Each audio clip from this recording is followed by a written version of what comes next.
Hi guys, welcome back on my YouTube channel agriculture future.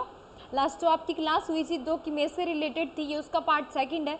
तो अगर आपको उस क्लास में कोई भी प्रॉब्लम है तो आप मुझे बता सकते हो, और इस क्लास में या फिर जितनी भी क्लासेस हो चुकी हैं उनसे रिलेटेड आपको कोई भी चीज़ें जो समझ नहीं आती तो आप कमेंट करके बता सकते हो। तो फर्स्ट ऑफ ऑल कि अगर चैनल को सब्सक्राइब नहीं किया है तो चैनल को सब्सक्राइब कर दें, अपने फ्रेंड्स के साथ शेयर करें और वीडियो को ज़्यादा से ज़्यादा लाइक करें। तो फर्स्टली देखो, हमने लास्ट जो क्लास करी थी मेज की, उसमें हमने क्या क्या डिस्कशन करा था। मेज के साइंटिफिक नेम के बारे में देखा था, और मेज कौन सी फैमिली से बिलोंग करता है, क्रोमोसोम नंबर कितने हैं, और उसके फीमेल पार्ट को क्या बोलते हैं, मेल पार्ट को क्या बोलते हैं। इसमें मैंने एक चीज़ मेंशन करी है, लास्ट टाइम मैंने आपको बताया था कि जो मेल पार्ट होता है वो अपर साइड में रहता है प्लांट के, ठीक है, ऊपर वाली साइड में। इसे हम टेसल बोलते हैं, ठीक है। मेल पार्ट को क्या बोला जाता है, टेसल बोला जाता है। और टेसल्स पे क्या बनते हैं, पॉलन बनते हैं। क्या बनते हैं, पॉलन। और अब बात करते हैं हम फीमेल पार्ट की, ठीक है। जो मादा पार्ट होता है, फीमेल पार्ट जो होता है वो कहाँ पे पाया जाता है, तो वो नीचे की तरफ पाया जाता है, टेसल से नीचे पाया जाता है। जैसे कि ये देखो, इसे हम क्या बोलते हैं, सिल्क बोला जाता है। सिल्क किसे बोलते हैं, जो फीमेल पार्ट होता है ना उसे क्या बोला जाता है, सिल्क बोला जाता है। ये कहाँ पे होते हैं, देखो ये ईयर है, ये वाला पार्ट जो है क्या है, ईयर है, और इसके ऊपर ये क्या है, सिल्क। ये बहुत ही ज़्यादा क्या होती है, इसके जो फिलामेंट्स होते हैं बहुत ही ज़्यादा सिल्की होते हैं, इसी वजह से इसे क्या बोलते हैं, सिल्क बोला जाता है। ओके, तो फिर से कंटिन्यू करते हैं। इतना हमारा हो चुका था लास्ट क्लास में। अब हम डिस्कशन करेंगे ऑन मेज प्लांट। फर्स्ट अपीयर इज, मेज प्लांट के अंदर ये क्वेश्चन आपका एक बार आया था कि मेज प्लांट के अंदर पहले क्या दिखाई देता है, यानी कि फीमेल पार्ट निकलते हैं पहले या फिर मेल पार्ट्स निकलता है, कौन सा पार्ट जो होता है वो पहले निकलता है। तो याद रखना, मेज प्लांट जो होता है मेज का, उसके अंदर पहले क्या दिखाई देता है, मेज प्लांट के अंदर पहले जो मेल पार्ट होते हैं वो दिखाई देते हैं। मेल पार्ट को हम क्या बोलते हैं, मेल पार्ट को बोला जाता है टेसल। ओके, क्या बोला जाता है मेल पार्ट को, मेल पार्ट को टेसल बोला जाता है। नेक्स्ट है वाटर रिक्वायरमेंट फॉर द मेज क्रॉप। मेज क्रॉप जो रहती है उसके लिए जो वाटर रिक्वायरमेंट रहती है वो कितनी रहती है, 500 से 800 mm। 1 सेकेंड, देखो वाटर रिक्वायरमेंट आपकी, वाटर रिक्वायरमेंट क्या होती है, फर्स्ट ऑफ ऑल तो वाटर रिक्वायरमेंट, जैसे कि कोई भी प्लांट है, कोई भी क्रॉप है जो हमने ग्रो करी है, उस क्रॉप को जब हम ग्रो करते हैं तब से लेके जब हम हार्वेस्टिंग करेंगे, इस इतने लाइफ साइकिल में, इस इतने पीरियड के अंदर, यानी कि अपना लाइफ साइकिल पूरा करने के लिए उस क्रॉप को, उस प्लांट को जितने पानी की रिक्वायरमेंट रहेगी, जितना पानी चाहिए होता है, उसे ही हम क्या बोलते हैं, वाटर रिक्वायरमेंट बोला जाता है। उसे क्या बोलते हैं, वाटर रिक्वायरमेंट। तो वाटर रिक्वायरमेंट कितनी रहती है मेज की, 500 से 800 mm रहती है। mm में है, ये ध्यान रखना, सेंटीमीटर में नहीं है। वाटर रिक्वायरमेंट कितनी रहेगी मेज की, 500 से 800 mm। नेक्स्ट है प्रोटीन कंटेंट ऑफ मेज। मेज के अंदर प्रोटीन कितना पाया जाता है, तो प्रोटीन कंटेंट कितना रहता है, 10% रहता है मेज के अंदर, कितना, 10% रहता है प्रोटीन। नेक्स्ट है रवि मेज इज एक्सटेंसिवली ग्रोन इन। तो याद रखना, रबी सीजन के अंदर मेज को ग्रो किया जाता है, कौन से स्टेट के अंदर, कौन से एरिया के अंदर ग्रो किया जाता है, ये चीज़ भी इंपॉर्टेंट है। तो याद रखना, रबी सीजन में मेज को जहाँ पे ग्रो किया जाता है ना, वो कौन सा स्टेट है, कौन सा एरिया है, वो है आपका बिहार। ओके, कौन सा एरिया है, बिहार। नेक्स्ट आपका क्वेश्चन है, जो वाइट बड जो होता है वो किसके अंदर होता है, मेज के अंदर जो होता है वो किसकी डेफिशिएंसी की वजह से होता है, किसकी कमी की वजह से होता है। तो इसने बोला है कि maize is due to deficiency of zinc. Zinc की कमी की वजह से क्या होता है, मेज के अंदर वाइट बड होता है। और जिसमें क्या होता है, एपिकल लीव्स जो होती है, एपिकल लीव कौन सी होती है, देखो ये वाला प्लांट है, ऊपर वाली जो लीव्स होती है ना उन्हें क्या बोलती हैं, एपिकल लीव बोला जाता है। ये बोला जो एपिकल लीव्स होती है ना वो क्या हो जाती है, वाइट कलर की हो जाती है, इसीलिए हम इसे क्या बोलते हैं, वाइट बड बोला जाता है। क्या बोला जाता है, वाइट बड बोला जाता है। और ये किसकी कमी की वजह से होता है, जिंक की कमी की वजह से होता है, जिंक की डेफिशिएंसी की वजह से होता है। ओनली जिंक याद नहीं रखना, डेफिशिएंसी की वजह से होता है, ये याद रखना। क्योंकि आपने दो फैक्टर सुने होंगे, एक तो ये होता है कि किसी चीज़ की ज़्यादा हो जाने की वजह से मात्रा, ठीक है, कोई चीज़ है जैसे कि जिंक है, उसकी डोज क्या है, ज़्यादा है, या फिर जिंक का परसेंटेज वहाँ पे ज़्यादा है, तो उसकी वजह से क्या होगा, उसकी वजह से भी डिजीज़ हो सकती है, और डेफिशिएंसी की वजह से भी डिजीज़ हो सकती है। यानी कि हर एक क्रॉप है, जितने भी प्लांट है, सबको क्या होता है, रिक्वायरमेंट जो होती है ना न्यूट्रेंट्स की, वो अलग अलग परसेंटेज में अलग अलग टाइप से उन्हें चाहिए होती है। अगर उससे ज़्यादा हो जाती है तो भी प्रॉब्लम है, और अगर उससे कम हो जाती है देन तब भी प्रॉब्लम है। तो ये बोल रहा है कि जो वाइट बर्ड मेज के अंदर होता है ना, वो किसकी वजह से होता है, वो जिंक की कमी की वजह से होता है, डेफिशिएंसी की वजह से होता है। ओके, तो ये क्लियर हो गया होगा। नेक्स्ट कौन सा है, आइडिया ऑफ हाइब्रिड मेज। हाइब्रिड मेज जो था आपका, संकर जो मक्का था, वो जो आइडिया था, यानी कि ये वाली जो प्रोसीजर है ये किसके थ्रू मतलब कि किसके थ्रू डिस्कवर की गई या फिर किन्होंने इसे बताया, ठीक है। तो जो ईएम ईस्ट थे, जो साइंटिस्ट थे, कौन थे, ईएम ईस्ट और जीएच शूल, इन दोनों ने किसके बारे में बताया, हाइब्रिड मेज के बारे में बताया। कब बताया, 1910 के अंदर, और किसके थ्रू, सिंगल क्रॉस टेक्निक के थ्रू, ठीक है। इनब्रिड लाइन में सिंगल क्रॉस टेक्निक के थ्रू किसके बारे में बताया, हाइब्रिड मेज के बारे में बताया। किन्होंने बताया, ईएम ईस्ट ने और जीएच शूल ने 1910 के अंदर बताया मेज में, हाइब्रिड मेज को। नेक्स्ट है, an inbred line is a pure line. Inbred line क्या होती है, प्योर लाइन होती है, ठीक है। और डेवलप बाय सेल्फ पॉलिनेशन, जिससे कि किसके थ्रू डेवलप किया जाता है, सेल्फ पॉलिनेशन के थ्रू। मैंने self pollination, cross pollination last की क्लास में बताया था। सेल्फ पॉलिनेशन किसे बोलते हैं, क्रॉस पॉलिनेशन किसे बोलते हैं, एंड सिलेक्शन यूनिट, ठीक है। तो ये बोल रहा है कि जो प्योर लाइन होती है ना, इनब्रिड लाइन जो क्या है, उसे हम प्योर लाइन भी बोल सकते हैं। और जिसे किसके थ्रू डेवलप किया जाता है, इसे सेल्फ पॉलिनेशन और सिलेक्शन के थ्रू क्या किया जाता है, बनाया जाता है। और कौन से, होमोजाइगस प्लांट्स में, ठीक है। जिससे कैसे प्लांट बनते हैं, होमोजाइगस प्लांट्स ऑब्टेन किए जाते हैं। नेक्स्ट आपका जो रहेगा, नेक्स्ट है डीएफ जॉन, ठीक है। जो डीएफ जॉन्स थे 1920 के अंदर, उनकी बात कर रहा है, propose the use of double cross technique for hybrid seed production. इन्होंने क्या किया था, डीएफ जॉन्स ने क्या किया था, 1920 के अंदर प्रपोज किया, यानी कि एक चीज़ बताई, कौन सी थी, वो थी डबल क्रॉस टेक्निक। इन्होंने डबल क्रॉस टेक्निक के बारे में बताया। सिंगल क्रॉस टेक्निक का यूज़ उन दो साइंटिस्ट ने किया था, लेकिन डबल क्रॉस टेक्निक का यूज़ किसने किया था, डीएफ जॉन्स ने किया था। और इन्होंने क्या किया था, हाइब्रिड सीड प्रोडक्शन किया था। कब किया था, 1920 के अंदर। उन्होंने कब किया था, 1910 के अराउंड में। नेक्स्ट जो आपका है, नेक्स्ट पॉइंट है, 8% double cross technique are mostly use in India. और अभी हाल ही की बात करें, 8% डबल क्रॉस टेक्निक जो है वो मोस्टली कहाँ यूज़ की जाती है, इंडिया के अंदर, हमारे भारत में क्या यूज़ किया जाता है, डबल क्रॉस टेक्निक यूज़ की जाती है। नेक्स्ट है, हाइब्रिड वैरायटी कौन कौन सी है मेज के अंदर, मक्का के अंदर जो हाइब्रिड वैरायटी है वो कौन कौन सी है। तो देखो, आपने नाम सुने होंगे, संगम और गंगा सफ़ेद, ये दोनों ही क्या है, हाइब्रिड वैरायटी है किसकी, मेज की। हाइब्रिड वैरायटी है किसकी, मेज की। कौन कौन सी है, फर्स्ट है आपकी गंगा और गंगा सफ़ेद, और एक कौन सी आपकी, संगम। ओके, नेक्स्ट क्वेश्चन है कि जो अंबर है और जो पल पॉपकॉर्न है, ये दोनों जो हैं पॉपकॉर्न वैरायटी है किसकी, मेज की। पॉपकॉर्न जो खाने वाला होता है ना, वही यही, ठीक है। यानी कि वो मेज जिससे क्या बनाया जाता है, पॉपकॉर्न बनाया जाता है। इसके अलग अलग स्पीसीज रहती है, वो अभी आगे हम पढ़ेंगे। तो उससे बता रहा है कि जिससे पॉपकॉर्न बनता है ना, मेज की जिस स्पीसीज से पॉपकॉर्न बनाया जाता है, उसकी वैरायटी है ये। नेक्स्ट है, composite and synthetic cultivar are use in maize. यानी कि जो कंपोजिट कल्टीवार होते हैं, जो कंपोजिट वैरायटी और सिंथेटिक वैरायटीज़ होती हैं, वो किसके अंदर यूज़ की जाती है, कौन सी क्रॉप में ज़्यादातर यूज़ की जाती है, तो किस में यूज़ की जाती है, मेज के अंदर इसे यूज़ किया जाता है। नेक्स्ट है कंपोजिट वैरायटी।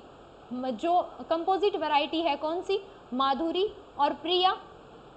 कंपोजिट वैरायटी कौन सी है, माधुरी, प्रिया और अफ्रीकन टेल, ठीक है। और ये किसकी वैरायटी है, स्वीट कॉर्न की वैरायटी है। स्वीट कॉर्न की कंपोजिट वैरायटी कौन सी है, माधुरी, प्रिया और अफ्रीकन टेल। ओके, अगर हम बात करें गंगा 5, अफ्रीकन टेल 11,006, विजय और मंजरी और डेकन की बात करें तो ये कौन सी है, फोडर वैरायटी है किसकी, मेज की। यानी कि हरे चारे के लिए मेज की जो वैरायटी यूज़ की जाती है। ओके, हरे चारे के लिए मेज की जो वैराइटीज़ यूज़ की जाती है वो आइए। नेक्स्ट है पॉपकॉर्न वैरायटी कौन कौन सी है, पॉपकॉर्न वैरायटी कौन सी है, अंबर है, वीएल अंबर है, और कौन सी है, पर्ल पॉपकॉर्न। पॉपकॉर्न की पहले हम दो वैराइटीज़ देख चुके थे। बेबी कॉर्न वैरायटी की अगर हम बात करें तो VL42 और प्रकाश, ठीक है, किसकी वैरायटी है, बेबी कॉर्न वैराइटीज़ है। नेक्स्ट है ऑप्टिमम प्लांट पॉपुलेशन फॉर मेज, मेज़ की क्रॉप के लिए जो ऑप्टिमम प्लांट पॉपुलेशन है वो कितनी रहती है, तो ऑप्टिमम प्लांट पॉपुलेशन रहती है 66,000 यानी कि 66,000 प्लांट्स पर हेक्टेयर। ये कहना चाहता है कि 1 हेक्टेयर, ये मान लो आपके पास 1 हेक्टेयर भूमि है, इसके अंदर जो प्लांट ग्रो कर सकते हैं हम मेज के, वो कितने प्लांट ग्रो कर सकते हैं, तो 66,000 प्लांट्स को हम ग्रो कर सकते हैं। अब आप बोलोगे इससे ज़्यादा भी तो ग्रो कर सकते हैं, इससे कम भी तो ग्रो कर सकते हैं, बट आपने पढ़ा होगा जो आपका रो इनटू प्लांट डिस्टेंस वाला एक फंडा आता है, यानी कि जिसमें आपको रो और प्लांट के बीच में क्या होता है, एक स्पेसिफिक दूरी रखनी पड़ती है, ताकि क्या हो, प्लांट इजीली बिल्कुल फ्री होके क्या कर सके, अपना लाइफ साइकिल पूरा कर सके, उसे ग्रोथ होने के लिए एक इतना स्पेस मिल जाए कि जिसमें वो आराम से क्या हो, अपना ग्रोथ पीरियड जो है उसे पूरा कर सके। ठीक है, उसे न्यूट्रिएंट्स के लिए, पानी के लिए, लाइट के लिए, इन सब के लिए क्या हो, कंपटीशन नहीं करना पड़े खुद की ही प्लांट वैरायटी से। ओके, तो इसके लिए हम क्या करते हैं, प्लांट से प्लांट की दूरी और रो से रो की दूरी मेंटेन करके और ग्रो करते हैं, और ये अलग अलग क्रॉप्स की अलग अलग रहती है। ठीक है, देन इसके अंदर ये बोल रहा है कि 66,000 प्लांट ही आप ग्रो कर सकते हो। उसके बाद में नेक्स्ट है क्लासिफिकेशन ऑफ मेज on the base of endosperm characters. देखो एंडोस्पर्म कैरेक्टर्स होते हैं ना, उनके बेस पे मेज की अलग अलग स्पीसीज है, कल्टीवार्स हैं, कौन कौन सी है वो, इसको 7 ग्रुप के अंदर क्लासीफाई किया गया है। कितने ग्रुप्स के अंदर, 7 ग्रुप के अंदर इसे क्लासीफाई किया गया है। तो ये आपके 7 ग्रुप हैं। फर्स्ट है डेंट कॉर्न, फिर है flint corn, sweet corn, soft corn, pop corn, और नेक्स्ट कौन से आपका, ये 5 हो गए, 1 सेकेंड, और वैक्सी कॉर्न और पॉड कॉर्न। ठीक है, आई होप कि आपको ये सातों समझ आए होंगे। इन सातों के नाम याद रखना, कौन कौन से इनके अलग अलग साइंटिफिक नेम, वो आपसे पूछ सकता है कि जिया मेज सैकेराटा जो है वो किसका साइंटिफिक नेम है, आपको ऑप्शन में दे देगा flint corn, sweet corn, soft corn या पॉप कॉर्न। तो राइट आंसर कौन सा रहेगा आपका, स्वीट कॉर्न। इनके आगे यूज भी दिए गए हैं, मतलब कि इसे इस नाम से क्यों जाना जाता है, या फिर इसे अलग से ही क्यों क्लासीफाई किया गया, हर एक को अलग से क्लासीफाई करने का एक रीज़न है। ठीक है, अब जैसे कि पॉपकॉर्न है, तो पॉपकॉर्न वाला जो है ना, जिसे क्लासीफाई किया गया, जिया मेज एवर्टा जो है, इसका यूज़ कहाँ किया जाता है, पॉपकॉर्न बनाने के लिए। पॉपकॉर्न खाई होगी ना, पॉपकॉर्न बनाने के लिए इस मेज का यूज़ किया जाता है। ओके, पॉपकॉर्न के लिए सूटेबल है, इसीलिए पॉपकॉर्न बनाने के लिए। तो इसी टाइप से इन सब के अलग अलग क्या है, बॉटेनिकल नेम है। लेकिन अगर हम बात करें कि मोस्ट कॉमनली इंडिया के अंदर जो ग्रो की जाती है वो कौन सी है, वो कौन सी है, फ्लिंट कॉर्न जो है वो क्या है, मेज की वो स्पीसीज है जो ज़्यादातर इंडिया के अंदर मोस्टली ग्रो की जाती है। अगर हम इसके साइंटिफिक नेम की बात करें तो जिया मेज इंड्यूराटा। कौन सा, जिया मेज इंड्यूराटा। ओके, नेक्स्ट है सीड रेट। देखो सीड रेट कितना रिक्वायर्ड होता है, अलग अलग क्रॉप के लिए अलग अलग रहता है सीड रेट। सीड रेट का मीन्स पर हेक्टेयर पूछ रहा है ये, कि पर हेक्टेयर यानी 1 हेक्टेयर में हमें कितना बीज ग्रो करना पड़ेगा। हमने देख लिया कि प्लांट कितने ग्रो होंगे, 6600। ठीक है, यानी कि इसके अराउंड 66,000 के अराउंड प्लांट क्या होंगे, ग्रो होंगे। ठीक है, 66,000। तो अब ये प्लांट ये बता रहा है आपको सीड रेट, तो सीड रेट 15 से 20 kg सीड्स पर हेक्टेयर करेंगे, किसमें, खरीफ क्रॉप में। अगर खरीफ सीजन में इसे ग्रो कर रही हैं देन तब। हाइब्रिड मेज अगर आप ग्रो कर रहे हो तो आपको रखनी पड़ेगी 25 किलो पर हेक्टेयर।